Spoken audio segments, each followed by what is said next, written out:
स्वतः पॉलिटिक्स मध्ये याव्यात, त्यांनी महिलांचा विकास पुढे आघाडीने करावा, यासाठी त्यांनी आपला हक्क 33% बरोबर 50% इक्वल हक्क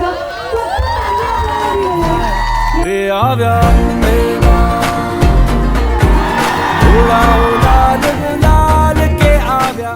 हा कार्यक्रम आमच्या कराडच्या भगिनी कधी विसरणार नाही.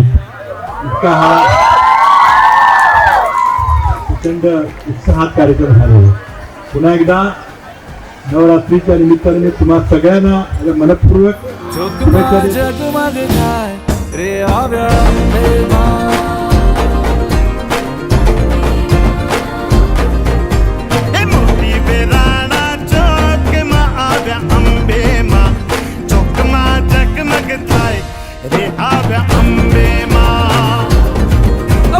चुंदड़ी लाल लाल रे आव्या अंबे मा, चोकमा जगमग थाय रे आव्या